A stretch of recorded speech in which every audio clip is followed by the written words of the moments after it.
Since 2020, the U.S. money supply expanded dramatically, roughly 40% at its peak in 2020 through 2022. Your paycheck didn't jump like that. Prices did. That gap isn't random noise, it's how policy and markets transmit new money through the economy. Your dollars didn't vanish, their purchasing power thinned. They told you inflation was normal, that it's just part of the economy, that prices go up, wages follow eventually, and everything evens out in the end. But that's the lie. That's the story they need you to believe, so you don't ask who benefits when your money loses value. Because inflation isn't an accident. It's not a natural law like gravity. It's not a storm that comes and goes beyond anyone's control. Much of the inflation you feel is downstream of policy choices, monetary and fiscal, and how they transmit through the system. Every time you get paid, every time you save, every time you plan for your future, the system takes a little more from you before you even notice. Not through taxes that you can see on your pay stub, not through visible deductions that you can track and understand, but through silent devaluation, the slow, invisible erosion of what your money can actually buy. Your paycheck didn't shrink, they just made it worth less. Your savings didn't disappear from your account, they just quietly lost purchasing power. Your bills didn't get higher by random chance, the dollar just got weaker by design.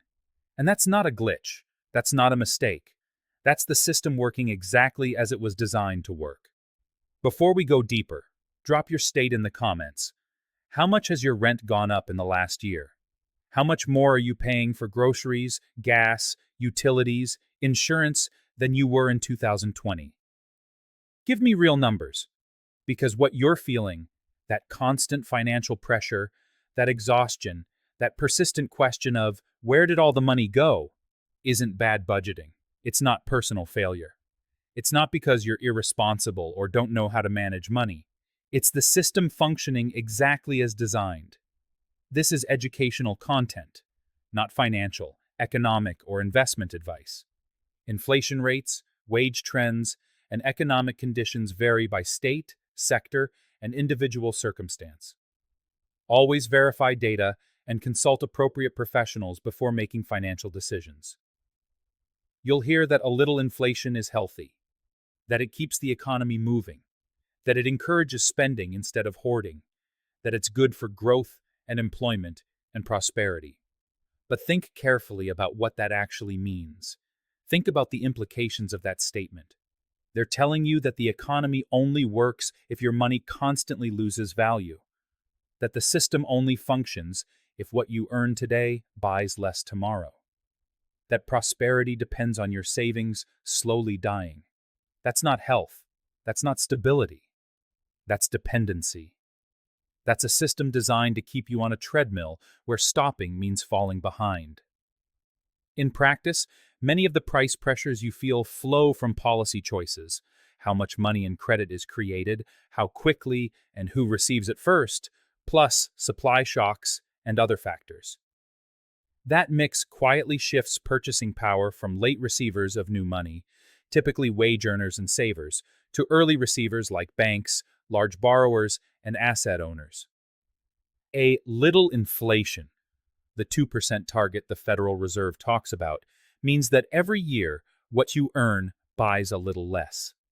A little inflation means your savings lose purchasing power quietly in your bank account even though the number stays the same. A little inflation means you have to keep running, keep working, keep earning just to stay in the same place economically. And when you stop running, when you try to save for the future, when you hold cash for security, when you play it safe instead of taking risks, the system punishes you for it. Your caution becomes a tax. Your prudence becomes a penalty. That's not accidental. That's engineering. That's deliberate design in an economic system that rewards debt and punishes saving. Sound familiar? The Federal Reserve calls it price stability. Politicians call it economic stimulus. Economists call it monetary policy or quantitative easing. Banks call it liquidity injection. You can call it what it actually is, a slow, legal transfer of purchasing power from people who earn money to people who create it or receive it first. When the government and the Federal Reserve create trillions of dollars, when they inject liquidity, expand the money supply, engage in quantitative easing, that new money doesn't go to you. It doesn't appear in your paycheck. It doesn't make your savings account balance larger. It doesn't flow to workers first. It flows to the top of the economic system, to the banks that are part of the Federal Reserve System, to the financial institutions that can borrow at low rates, to the corporations that have access to cheap credit, to the investors who already own the assets, stocks, real estate, commodities that rise in price when new money floods the system. New money rarely reaches everyone at the same time. Those closest to credit creation, major banks, large institutions, well-connected borrowers, can deploy it into assets before prices fully adjust. They get the purchasing power while it's still strong. Late receivers, wage earners whose paychecks adjust slowly, face higher prices with unchanged income. That timing gap is the quiet transfer. They get the new dollars first, before the market fully realizes there's more money chasing the same goods, and they use those dollars to buy real assets. Land, stocks, housing, commodities, things with tangible value that will appreciate when everyone else realizes there's more money in circulation. By the time that money circulates down to you, through wages that adjust slowly, through price increases that happen fast, through higher rents and higher grocery bills and higher everything, the purchasing power of those dollars has already decayed. The value has already been extracted. That's the transfer. Not a transfer of dollars from your account to someone else's, but a transfer of value, a transfer of purchasing power. From the people who earn money through labor to the people who create money through policy or receive it early in the distribution chain. In 1971, a fundamental shift happened that most people don't understand and that schools don't really teach. When the United States left the gold standard, when President Nixon ended the convertibility of dollars to gold, money stopped being a promise backed by something tangible. It stopped being a claim on a real asset. It became fiat currency. Money by decree. Money because the government says it's money. And once the dollar was detached from anything real, once it became pure fiat, it became infinitely expandable. There's no physical constraint anymore. No limit imposed by the need to back currency with gold reserves. And once money became expandable without hard constraints, every problem started to look like something that could be solved by creating more of it. Can't raise taxes because voters will revolt? Expand the money supply and inflate away the real value of government debt. Can't fund programs without public support for higher taxes? Print money and pay for it through inflation that most people won't directly connect to the spending. Can't stabilize markets during a crisis? Create money and inject it into the financial system. Can't win elections without sending stimulus checks? Create money and send it out. The system learned that if you expand the money supply aggressively enough, you don't have to make hard political choices. You don't have to balance the budget openly. You don't have to tell voters the truth about costs and trade-offs. You don't have to raise taxes visibly or cut programs openly.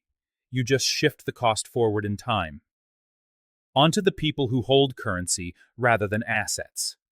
Onto the people who have the least leverage to protect themselves. Onto wage earners and savers who can't hedge against devaluation. That's the post-1971 reality. Fiat currency made expansion easier. Easier expansion created timing gaps in who gets new money first, and those timing gaps quietly transfer purchasing power. Here's the key insight that changes everything once you understand it. When inflation rises, the wealthy don't lose. They shift, they adapt, they protect themselves. Their wealth isn't held in cash, it's held in assets, stocks, real estate, commodities, businesses. Things that tend to rise in nominal price when the money supply expands. Their debt, mortgages, business loans, bonds they've issued, gets cheaper in real terms. If you borrowed $1 million at 3% and inflation runs at 5%, you're effectively being paid to borrow. The real value of what you owe shrinks, while the nominal assets you bought with that borrowed money appreciate. They don't hold large amounts of cash sitting idle. They hold claims on future productivity. Ownership of assets. Equity in businesses. Real estate that generates rent. Stocks that represent ownership of companies that can raise prices. Inflation hurts people who hold dollars. People whose wealth is in the form of cash or cash equivalents. People whose income comes from wages that adjust slowly. And ordinary people, wage earners, renters, savers, people on fixed incomes, hold dollars. That's what they have. That's their form of wealth. So when the money supply expands dramatically, when the Federal Reserve and the government create trillions of dollars through various mechanisms, the first effect is an invisible wealth transfer. The value of every dollar already in circulation, including yours, including everyone's who isn't positioned near the top of the financial system, drops slightly. You still have $1,000 in your savings account. The number doesn't change. But what that $1,000 can buy decreases. And that loss, that difference, that erosion of purchasing power, it doesn't just disappear into thin air. Value doesn't vanish. It moves. It transfers. To the people who got access to the new money first. To the people who could borrow at low rates before prices adjusted. To the people who own the assets that appreciated when the money supply expanded. That's inflation in its truest form. A transfer so slow and diffuse that most people will never connect their declining purchasing power to the monetary policy decisions made in Washington. Comment. If you've ever wondered why your savings account balance stays the same but buys less every year. And that's precisely why governments favor inflation as a policy tool, because it's politically perfect in a way that traditional taxation could never be. You can use it to reduce the real value of government debt without ever voting on default or restructuring. You can use it to raise effective revenue without calling it a tax and facing voter backlash. You can use it to manipulate economic behavior, push people to spend instead of save, to borrow instead of wait, to invest in assets instead of holding cash, without passing a single law that voters can debate or oppose. It's taxation by dilution. And the brilliance of it, from a government perspective, is that most people will never notice the connection. They'll see higher prices and blame corporations for being greedy. They'll see stagnant wages and blame their employer. They'll see their savings losing purchasing power and blame themselves for not investing better. They won't connect it to monetary policy. They won't blame the Federal Reserve or the Treasury. They won't see the system that created the problem because the transfer is invisible and diffuse and delayed. Here's what inflation really does when you strip away the euphemisms and the economic jargon. It rewards debt and punishes savings. If you borrowed money, inflation helps you by making the real value of what you owe decrease. If you saved money, inflation hurts you by making the real value of what you saved decrease. The system incentivizes borrowing and penalizes prudence. It widens the gap between those who own assets and those who own only their labor. If you own stocks, real estate, businesses, things that can increase in nominal price, you can maintain or even increase your wealth during inflation. If you own only your ability to work, only your labor that you sell for wages, you fall behind because wages adjust slowly. It transfers wealth from workers to asset owners, from savers to borrowers, from the poor and middle class to the wealthy. Not because the wealthy are smarter or work harder, but because the structure of the monetary system advantages people who hold their wealth in assets rather than currency. Because wages are sticky. They move slowly. Wage adjustments happen annually at best, often less frequently. Employers resist raising wages. Unions have to negotiate. Workers have to ask. It's a slow, difficult, contentious process. But prices move instantly. The grocery store doesn't wait for an annual review to raise the price of milk when their costs go up. The landlord doesn't need permission to increase rent. Gas prices change by the day. Prices adjust in real time to market conditions. Your grocery bill adjusts immediately when inflation hits. Your paycheck doesn't. And that gap, that lag between when prices rise and when your income adjusts, is where the loss happens. That's where your purchasing power erodes. The official statistics say average wages have grown around 3 to 4% annually over recent decades. Inflation has averaged around 2 to 3% officially. That sounds okay on paper. It sounds like wages are keeping pace, maybe even slightly ahead. Until you realize that the essentials, the things you actually have to spend money on to survive and live, rose much faster than the official inflation rate. Housing costs up over 150% since 2000. Healthcare costs up over 200%. Education costs up over 170%. Childcare, insurance, food, transportation, all outpacing the official inflation numbers and wage growth significantly. So even in good years by official metrics, you're losing ground in terms of what matters. Even when wages technically grow faster than the official inflation rate, the cost of living, the real cost of the things you can't avoid buying, grows faster than both. That's why it always feels like you're working harder and getting nowhere, like you're running faster and falling further behind. Because you are. The treadmill is accelerating while your legs stay the same speed. Did your wages outpace your rent plus groceries since 2020? Comment yes or no. And then there's shrinkflation, the part of the inflation dynamic that hides in plain sight, right there on the grocery store shelf, invisible unless you're paying very close attention. You've seen it even if you didn't consciously register it. Same product, same package design, same price. But less actual product inside. The cereal box that used to contain 19 ounces now contains 14 ounces. Same box, same price. 26% less cereal. The toilet paper roll that used to have 240 sheets per roll now has 200. Same packaging, same shelf price. 16% fewer sheets. The candy bar that used to be 60 grams is now 50 grams. The ice cream container that used to be a half gallon is now 1.5 quarts, 25% less. The chip bag that looks the same size is now mostly air with fewer chips at the bottom. Here's the formula that makes it clear. Same sticker price divided by smaller net weight equals effective unit price increase, often 10 to 25%, without a visible price hike on the shelf tag. The orange juice container that used to be 64 ounces is now 52 ounces. The peanut butter jar that was 18 ounces is now 16. The coffee can that was a full pound is now 11 ounces. That's not companies adjusting to market conditions or responding to input costs. That's companies using inflation as cover to quietly reduce what you get while maintaining the illusion that nothing changed. Because when prices are rising across the economy, when everyone expects everything to cost more, that creates fog, confusion, noise. And under that fog, corporations quietly re-engineer their products to give you less for the same price, or sometimes even a slightly higher price, while hoping you won't notice or won't do the math. They call it cost optimization, or right-sizing. You can call it what it is.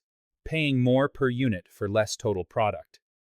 Getting less value while being charged the same or more. That's the everyday face of inflation. The constant, grinding erosion of value wrapped carefully in the illusion of stability. The price tag says the same number, so you think nothing changed. But you're getting 20% less product. That's a 20% effective price increase that doesn't show up in any inflation statistic. And the measurement illusion goes even deeper than shrinkflation. The entire way inflation is officially tracked and reported tends to understate what many households actually experience. The government's official inflation measure, the Consumer Price Index, the CPI, is a standardized basket of goods. Your basket is not standardized. It's specific to your life, your location, your needs. The CPI doesn't count home prices directly, even though housing is the largest expense for most Americans. Instead, it uses something called owner's equivalent rent, an abstract calculated number based on what homeowners think they could theoretically rent their homes for if they were landlords. It's not a real transaction. It's a survey estimate. When food prices rise, the CPI methodology assumes you'll substitute cheaper alternatives. Beef gets too expensive? The model assumes you'll buy chicken instead. Chicken gets too expensive? You'll buy beans. This is called substitution bias. If you used to eat steak twice a week, and now you can only afford chicken, your standard of living declined. But the CPI methodology treats that as you making a rational choice to optimize your spending, not as a loss of purchasing power or quality of life. Methodological choices like owner's equivalent rent and substitution can make headline inflation look milder than what many families feel when housing, healthcare, and childcare costs outpace the average. It doesn't mean the CPI is fake. It means it's not your inflation. It's an aggregate that may not match your lived experience. The CPI underweights or structures certain categories differently than their actual share of household spending for many families. Healthcare, education, childcare. Asset prices, stocks, real estate, aren't included at all, even though they affect wealth and borrowing power. The methodology has changed over time, often in ways that tend to show lower inflation compared to older measurement approaches. It's not necessarily designed with malicious intent. But the result is that official statistics often understate what households with children, with healthcare needs, with education expenses, with rising rents actually experience. If inflation were reported using methodologies that matched what most people actually spend on and actually experience, the numbers would be higher. And people would see in official data what they already feel in their daily lives, that their work buys less every year, their savings erode faster, their future costs more. So inflation isn't just about money losing nominal value. It's about what that means for your life, your choices, your freedom. Because when your money loses value, your time loses value. The hours you work, the effort you put in, the productivity you generate, all of it buys less. All of it means less. The exchange rate between your labor and the goods you need deteriorates. And when your time loses value, when your labor buys less, your options shrink. Your freedom decreases. Your ability to make choices contracts. You can't stop working because you can't save enough to take time off. You can't take risks because you can't build a cushion. You can't say no to bad jobs or bad situations because you need the paycheck too desperately. You can't rest because the treadmill never stops, and falling off means falling behind permanently. Persistent inflation keeps you dependent on wages that barely keep pace, on credit to fill the gaps, on the system itself, because opting out means watching your savings evaporate. But perhaps the cruelest aspect of the inflation dynamic is psychological. It's not just that inflation erodes your purchasing power. It's that it makes you blame yourself for the erosion. Inflation hides the transfer inside your own habits and choices, because you adapt. Humans are incredibly adaptable. You get used to new normals. You get used to paying more. You stop consciously noticing how much less you get for your money. You accept the new prices as just how things are now. You internalize it. And then you start blaming yourself. You think, maybe I'm just bad with money. Maybe I should have budgeted better. Maybe I should have worked harder, gotten that promotion, taken that side job. Maybe I'm not disciplined enough. Maybe I'm not smart enough with investments. You're not bad with money. You're not failing. The system is just very, very good at eroding your purchasing power slowly enough that you don't notice it happening until years have passed, and you wonder why you're not further ahead despite doing everything you were told to do. That's the mechanism at work. If someone walked up to you on the street and took 10% of the cash from your wallet, you'd recognize it immediately as theft. You'd be angry. You'd call the police. You'd demand justice. But if monetary policy and market forces combine to take 10% of your purchasing power over the course of a year, spread out across thousands of transactions, invisible in each individual price increase, abstracted through statistics and economic terminology. You don't call it theft. You call it economic conditions. You call it the market. You call it just how things are. You blame corporations for raising prices.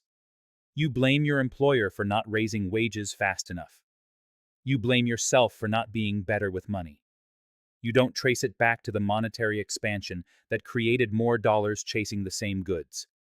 You don't see the structure because you're too busy trying to survive within it. Let's be absolutely clear. Inflation isn't some abstract economic concept or some shadowy process hiding in dark corners of the financial system. It's right in front of you, on every price tag, on every paycheck that doesn't go as far as it used to, on every bill that's higher than it was last year, on every savings account that loses purchasing power even though the number stays the same. Inflation is the cost of pretending that you can print prosperity, that you can create wealth by creating currency, that you can solve fundamental economic problems, productivity, scarcity, trade-offs, by expanding the money supply. And it always, always follows a predictable pattern throughout history. The people who control or have early access to money creation, who can borrow at preferential rates, who own the assets that appreciate when new money enters the system, end up owning more and more of everything real. The land, the businesses, the housing, the resources, the people who earn money through labor, who receive currency only after it's already circulating, who hold their wealth in the form of wages and savings rather than assets, end up owning proportionally less. They rent more. They owe more. They work more for less purchasing power. That's how you devalue not just a currency, but an entire class of people. Not through explicit oppression or visible theft, but through the slow, legal, normalized erosion of what their time and effort can buy. You can't budget your way out of systemic, policy-driven purchasing power erosion. Not when the rate of inflation exceeds what savings accounts pay. Not when holding cash means accepting devaluation. But you can see it clearly, and once you see it, really see it, understand the mechanism, recognize the transfer, you stop blaming yourself for struggling in an economy structured this way. You start understanding what's actually happening. That the system isn't primarily about shared growth and prosperity. It's about who gets value and who loses it, about who benefits from monetary expansion and who pays for it through eroded purchasing power. That inflation isn't just rising prices that happen randomly or naturally. It's falling value, falling purchasing power, the declining worth of your work, your time, your savings, your future. So drop your state in the comments and tell me, how much have your groceries gone up since 2020? Real numbers. What did you used to pay for a cart of basic groceries versus now? How much did your rent increase since 2020? How much more are you paying for insurance, for gas, for utilities, for childcare, for everything that actually matters? How much has your pay increased in that same time period? Did it keep up? Are you ahead or behind in real terms? Because once you see that you're not alone, that millions of people feel the same squeeze, the same pressure, the same confusion about where the money went, the illusion starts to break. Once you see that it's not individual failure, but collective experience shaped by policy, that it's not bad budgeting but structural dynamics, that it's not personal weakness but systemic design, you stop accepting the narrative at face value. Inflation isn't a natural disaster you wait out. It isn't weather. It isn't an act of God. It's downstream of policy choices. It's a system. And that system functions most smoothly while the majority of people don't see it clearly, while they blame themselves, while they accept it as inevitable. Now you see it. Now you understand the mechanism. Now you know who tends to benefit and who tends to pay. Here's what you can actually do with this knowledge. Not financial advice, just information about how these dynamics work. 1. Understand that holding large amounts of cash long-term when inflation exceeds savings account. Interest rates means your purchasing power will erode. That's not paranoia. That's just math. Know what you're accepting when you hold significant cash balances. 2. Learn the difference between nominal gains and real gains. If your investment goes up 10%, but inflation ran at 8%, your real return is 2%. If your wages went up 3%, but your personal cost of living went up 5%, you're poorer in real terms, even though you got a raise. Real numbers matter more than nominal numbers. 3. Track your actual costs, not just official statistics. Your personal inflation rate, the rate at which your specific basket of expenses increases, matters more to your life than the CPI. If housing, healthcare, and childcare are your big expenses, and those are rising at 8 or 10%, while the official rate is 3%, your reality is the higher number. 4. Understand measurement limitations. The CPI is useful but imperfect. Substitution bias, methodology changes, and weighting choices mean official numbers may understate what you experience. Use them as one data point, not the only truth about your situation. 5.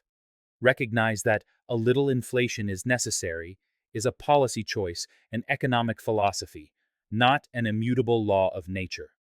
For most of human history, stable or even gently falling prices were common during periods of peace and productivity growth. Constant monetary expansion is a choice made by specific institutions for specific reasons. Share this with someone who's been working hard for years and wondering why they can't seem to get ahead financially. Someone who's confused about why their paycheck buys less despite working the same hours or more. Someone who blames themselves for not saving more when the system is designed to erode the purchasing power of savings. Someone who needs to understand that they're not failing. The dynamics are real. The structure advantages people who already have assets over people who only have labor to sell. The monetary system, as currently designed, tends to transfer value from earners to owners, from workers to investors, from late receivers to early receivers. Understanding that doesn't immediately solve your financial problems, but it does something arguably more important. It stops you from blaming yourself for systemic dynamics. It stops you from internalizing failure that isn't yours.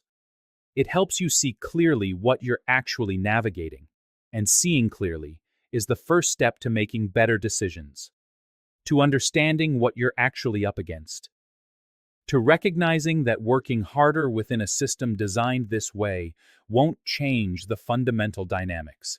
It'll just extract more effort from you.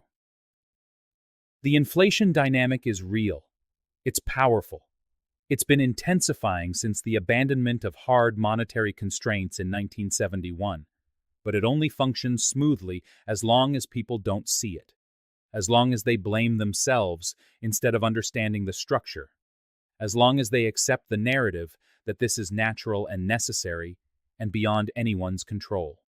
The moment you see it clearly, see who creates money, who gets it first, who benefits from expansion, who pays the cost through eroded purchasing power, the illusion cracks. You stop accepting it as inevitable. You stop thinking it's entirely your fault. You stop believing the story that this is just how economies must work and there's no alternative structure possible. You start asking different questions. Who benefits from this? Why is the system designed this way? What would a system that rewarded saving instead of penalizing it look like? Why do we accept constant currency devaluation as necessary and healthy? You don't owe them your belief that this is natural. You don't owe them your acceptance that this is inevitable. You don't owe them your compliance with a system designed this way. Monetary policy creates dynamics that erode your purchasing power slowly enough that you adapt and blame yourself, that hide the transfer behind economic terminology and statistics structured to understate the problem. But you don't have to accept it as permanent. You don't have to stay silent about how it works. You don't have to keep believing the story about why your money buys less every year. Because now you know. Now you see the mechanism. Now you understand the transfer and the timing gaps and the measurement issues. And once you see the dynamics clearly, you can't unsee them. Every price increase becomes visible. Every wage that doesn't keep pace becomes clear. Every policy decision that expands the money supply becomes transparent in its likely effects. The cycle of blame and confusion breaks when enough people see the system clearly. Now you do.